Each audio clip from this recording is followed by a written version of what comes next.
গীতাঞ্জলির আয়োজিত এক বিরাট award function Kolkata রত্ন। এই অনুষ্ঠানে কলকাতা রত্ন অ্যাওয়ার্ড দিয়ে সম্মানিত করা হয় বিশিষ্ট সমাজসেবী এবং মেডিসিন অফ ডক্টর অরিন্দম বিশ্বাসকে। লাইক শেয়ার ফলো করুন ফেসবুকে rgm.news ও সাবস্ক্রাইব করুন আমাদের ইউটিউব চ্যানেল rgm নিউজ। সঠিক খবর সবার আগে দেখতে সঙ্গে থাকুন। গীতাঞ্জলির আয়োজিত এক বিরাট অ্যাওয়ার্ড ফাংশন কলকাতা রত্ন। এই অনুষ্ঠানে কলকাতা রত্ন অ্যাওয়ার্ড দিয়ে সম্মানিত করা হয় বিশিষ্ট সমাজসেবী এবং মেডিসিন অফ ডক্টর অরিন্দম বিশ্বাসকে। অনুষ্ঠিত হয় কলকাতার বাইপাসে স্পিচ ক্লাবে। এই অনুষ্ঠানে দেখা গিয়েছে সস্ত্রীক ডক্টর অরিন্দম বিশ্বাস এবং মলয়া দাস আরও উপস্থিত ছিলেন। উপস্থিত থাকবেন জাতীয় সম্রাট পিসি সরকার, ক্রিকেটার সম্বরণ বন্দ্যোপাধ্যায়, ফুটবলার প্রশান্ত বন্দ্যোপাধ্যায়, রাজস্ব বিভাগের যুগ্ম কমিশনার ও প্রখ্যাত আলোকচিত্রী শিল্পী অনুপম হালদার, শিক্ষাবিদ পবিত্র সরকার, পরিবেশবিদ সুভাষ দত্ত, ডক্টর এমপি রোজারিও, সুবিমল দাস তৎসহ অভিনেতা সব্যসাচী চক্রবর্তী, অভিনেত্রী মমতা শঙ্কর, তনুশ্রী চক্রবর্তী এবং সঙ্গীত শিল্পী লোবা মুদ্রা মিত্র ও অগ্নিভ বন্দ্যোপাধ্যায়, আন্তর্জাতিক নৃত্য পরিচালক সুদর্শন চক্রবর্তী সহ আরও অনেকেই। কলকাতা থেকে মইদুল ইসলামের রিপোর্ট, rgm.news। কথাবার্তা বলেন যাতে রোগীরা ভালো থাকেন, যাতে রোগে আক্রান্ত মানুষ কম হন।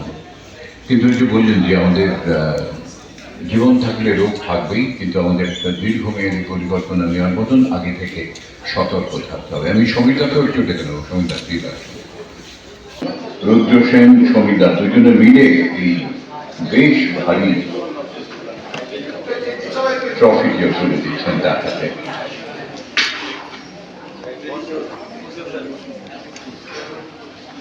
ডাক্তার করবো, পেশেন্ট দেখবো, রোজগার করবো, গাড়ি বাড়ি থাকবে তা নয়। আমি নাগরিকের ভাষা বলবো, নাগরিকের কথা বলবো। যেরকম সম্বরণবাবু বললেন, হ্যাঁ সত্যি কথা, IPL KKR দেখতে ইচ্ছে করে না, কারণ প্রচুর রঞ্জিতে ট্যালেন্ট আছে। রঞ্জিতে কটা বাঙালি প্লেয়ার রয়েছে সেটা নিয়ে সন্দেহ হয়। লোকাল কি ট্যালেন্ট নেই? কিন্তু সম্বরণবাবু টেস্টে হয়তো চান্স পাননি, এবং আমি যখন, কিন্তু সম্বরণবাবু একজনকে পাওয়ানোর জন্য আপনার লড়ে গেছিলেন। কিন্তু সম্বরণবাবু যাকে দিয়ে যাচ্ছেন বা দিয়ে যাচ্ছেন তারা সেই লড়াইটা করতে পারছেন না। KKR বাঙালি প্লেয়ার দেখতে পাচ্ছিলেন, দেখলে আরো খুশি হব এবং দেখতে চাই। কারণ আমি বাংলা ভাষা, বাংলা কৃষ্টি, বাংলা সংস্কৃতি নিয়ে কথা বলি। বাঙালি যে কথাটা ম্যাডাম লোপামুদ্রা বললেন, হ্যাঁ বাংলা গান, সিরিয়ালের মধ্যে হিন্দি ডায়ালগ, এগুলো দরকার নেই। আমরা বাংলা ভাষার জন্য গর্বিত, বাঙালি হিসেবে আমরা গর্বিত, সেই কারণেই আমরা বেশি ভারতীয়, সেটা স্পষ্টভাবে বলি। আর ডাক্তার হিসেবে যে ভয়টা পাই সেটা হচ্ছে আগামী দিন যেভাবে ইনভেস্টিগেশন বলুন, যেভাবে ওষুধের দাম বাড়ছে, এগুলো নিয়ে আমরা কেউ চিন্তা করছি না। মানে আর 5 বছর পরে আমরা বাঙালিরা কোথায় গিয়ে যাব, আমার ভয় লাগে। মানে হসপিটালে কোনো না কোনো সময় কারো মানে ভর্তি হতে লাগছে, কিন্তু সেই যে খরচটা বেসরকারি বলুন, সুতরাং সরকারি ব্যবস্থা আরো উন্নত হতে হবে। তা না হলে কিন্তু সাধারণ মানুষ অসুবিধায় পড়বে। আর আমি ওই ডাক্তার যে সাধারণ মানুষের কথা বলতেই আসি, বলি এবং নির্ভয় বলি। একটা কথা যে স্পষ্ট কথা যেটা বলছেন, গরমের কথা, গরম আসবে, গরম এত খারাপ ভাবে আসবে কারণ আমাদের এখন মাঠ নেই। আপনি আজকে মাঠ দেখবেন, 7 দিন পরে ওটা কংক্রিটের বিল্ডিং হয়ে যাচ্ছে, এটা কিছু করার নেই। সুতরাং গরমটা আমরা ডেকে আনছি। আমরা শাকসবজিটা বেশি করে খাই, প্রসেস ফুডটা যত আমরা অ্যাভয়েড করি, that will be better for us. We should not invite problem for us with regard to health. তো একটা জিনিস স্পষ্ট, আমরা নিজেদেরকে এর মধ্যে ভালো থাকতে হবে। কারণ এসি প্রায় সবাইকে চালাতে হয়, এসিটা পরিষ্কার হয় 1 বছর বাদে বাদে, ওই এসির মধ্যে কিন্তু সংক্রমণ ভরে থাকে, সেটা আমরা কেউ খেয়াল করি। ওই একই হাওয়া কিন্তু সার্কুলেটেড হচ্ছে, রিসার্কুলেটেড হচ্ছে। তো এইগুলো বলতে হবে, কিন্তু এর মধ্যেই আমাদের বাঁচতে হবে। সবাই ভালো থাকুন। গীতাঞ্জলিকে আরেকবার ধন্যবাদ জানাই। চলুক গীতাঞ্জলি, চলুক গর্বের সাথে। আমার সবসময় সহযোগিতা থাকবে। ধন্যবাদ জানাই। আর সতীনাথ বাবুকেও ধন্যবাদ জানাই। আমার একজন আইকন ছিলেন, যখন আমি শুনতাম ওনার কথা, তো আজকে ওনাকে সামনে দেখছি, ভালো লাগছে। ধন্যবাদ সবাই। আজকে তো এই গীতাঞ্জলি আপনাকে সম্মান দিয়েছে কলকাতা রত্ন, কি বলবেন? আমি আপ্লুত, অভিভূত যে একটা সংস্থা চিন্তা করেছেন যে আমার মতন ডাক্তার, আমি অতি সামান্য, আমার না আছে বিরাট বড় গাড়ি, বিরাট বড় বাড়ি, আমি সাধারণ মানুষের কথাগুলো বলি। তারা তখন মনে করেছে এই সাধারণ ডাক্তারকে যখন মানে আমরা তাকে পুরস্কৃত করবে, আমি সত্যি খুশি। তাদের যে ইচ্ছায়, তাদের যে একটা বিবেচনায় আমি তাদেরকে প্রশংসা করবো। এই জন্য বললাম বারবার আমি আপ্লুত অভিভূত, কারণ আমি খুব হাই ফ্লাইং নয়, এবং আমি একটা কথা বারবার বলি, doctor the cream of the society নয়, ডাক্তাররা একটা পার্ট, সমাজের পথ। কয়েকটা পরীক্ষা পাশ করেছে বেশি, তার জন্য আমি বড় কিছু হয়ে গেলাম তা নয়। আমি সাধারণ মানুষের কথাটা স্পষ্টভাবে বলতে চাই, স্পষ্ট কথার মধ্যে কষ্ট হয় না, এই জন্যই কথাগুলো বলাটা খুব সহজ হয়, আমি বলতে পারি, এবং সেটা আমি আগামী দিনও বলে যাব, এটা নিয়ে কোনো সন্দেহ নেই। হবে না, ডাক্তারদের কাজ কিন্তু মানুষকে সেবা করা শুধু নয়, মানুষকে কাজটা দিয়ে মানসিকভাবে ভালো রাখা। আজকে প্রত্যেক দিন আপনি দেখুন মানসিকভাবে বিপর্যস্ত হয়ে যাচ্ছে, বয়স্ক মানুষ বাড়ছে, এর সংখ্যা তো বেড়ে যাচ্ছে, তাদের ছেলেরা বাইরে, একাকিত্বে ভুগছে মানুষ, বিভিন্ন মেন্টাল প্রবলেমস গুলো বাড়ছে। সেখানে ডাক্তারের কিন্তু এখানে একটা কাজ আছে, একটা রোল আছে, তাকে বোঝানো।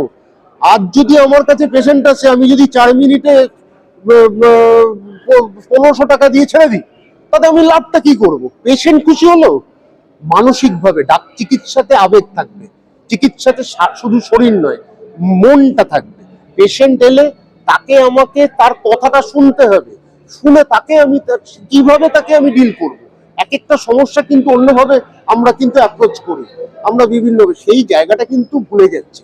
চিকিৎসাটা ব্যবসা হয়ে যাচ্ছে, এটা কিন্তু ঘটনা হবে না, কারণ মানে অডাক্তার যত আসছে তত কিন্তু তারা ব্যবসার জন্য আসছে। তো তারা কতটা মাল তুলতে হবে, ঠিক মালের মতন, মানে কমোডিটি হয়ে যাচ্ছে। তো সেই পেশেন্টদেরকে আমি কমোডিটি মনে করি না, আমি পেশেন্টকে পেশেন্ট মনে করি, এবং আমি খুব সুস্পষ্টভাবে এটা বলি, আমি ডাক্তার, এবং আমি পরিষ্কারভাবে সেই ডাক্তার যে বলবো, পেশেন্টের কথা শুনবো, পেশেন্টের হয়ে বলবো, পেশেন্টের অসুবিধার কথাটাও বলবো আগামী দিন। Thank you. নমস্কার, আমার নাম মলয়া দাস বিশ্বাস, আমি অরিন্দম বিশ্বাসের স্ত্রী। ওর এই অনুষ্ঠান খুব ভালোভাবে আয়োজিত করা হয়েছে, এবং আমি খুব গর্বিত যে ও এই অ্যাওয়ার্ডটা পেয়েছে। ওর এই অ্যাওয়ার্ডটা পাওয়া মানে একটা ইন্সপিরেশন, যাতে ও আরো মানে ডাক্তারিতে আরো মানে উন্নতি করে, এবং সমাজের জন্য আরো সেবা করে, এটার জন্য ওর একটা ইন্সপিরেশন, সেটা আমি খুব খুশি হয়েছি। নমস্কার। Thank you so much, Sharati. একটু আগেই আমি মঞ্চেই বললাম যে, এবং আমার আগে সবাই বলেছেন যে যতবার পুরস্কৃত হবে ততবার তাদের দায়িত্ব বেড়ে যায়, তাদের আরও কাজ করার স্পৃহা বাড়ে, তাদের আরও দায়িত্ব বাড়ে। কাজেই এই সব মিলিয়ে এই যতবার অ্যাওয়ার্ড পাবো ততবারই ভয় করে যে এবারে সেই অ্যাওয়ার্ডের সম্মানটা রাখতে পারবো তো। কিন্তু হ্যাঁ, আমরা সবাই লড়ে যাচ্ছি।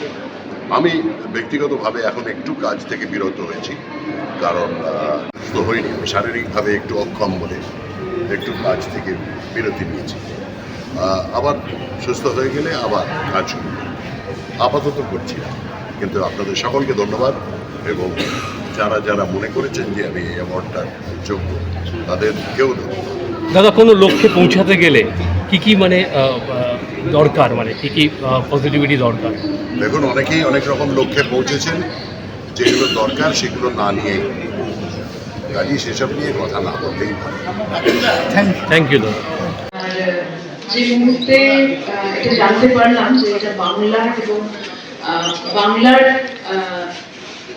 বিভিন্ন শিল্পী এবং প্রফেশনালদের সম্মানিত করা হচ্ছে। আমার নিজের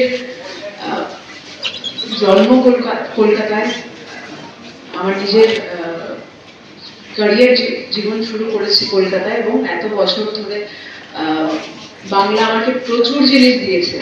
আজকে বাংলার শিল্পী এবং বাংলার এত গুণীজনদের, বিভিন্ন ক্ষেত্রের গুণীজনদের নিয়ে তাদের সম্মান দেওয়া এবং তাদের এগিয়ে নিয়ে যাওয়ার জন্য গীতাঞ্জলি গ্রুপের সমস্ত সদস্য এবং সমস্ত মানুষরা যারা এটা এত সুন্দর করে অর্গানাইজ করেছেন, প্রত্যেককে আমার অনেক অনেক সাধুবাদ। এবং যারা রয়েছেন আর যাদের সঙ্গে আমি এক মঞ্চে দাঁড়িয়ে এটা পেলাম, এই সম্মানটা পেলাম, প্রত্যেকেই মানে প্রত্যেকের থেকে আমি অনেক অনেক অভিজ্ঞতায় অনেক ছোট।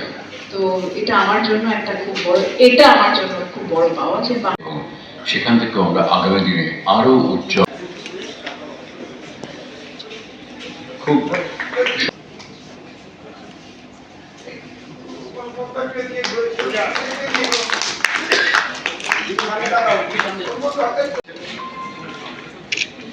পশ্চিম বাংলার সংস্কৃতির পীঠস্থান আবারও সেই কলকাতা।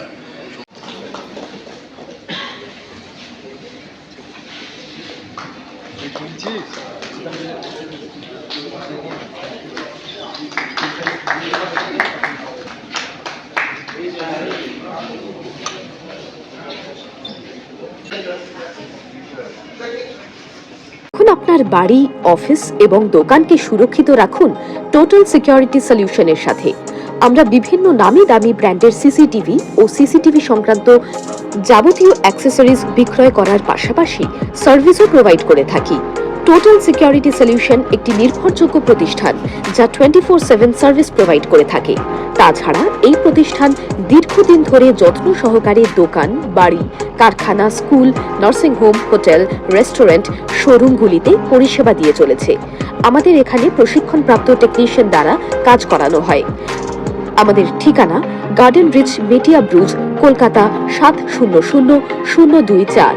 বিশদে জানতে যোগাযোগ করুন 7003047447 এই নম্বরে।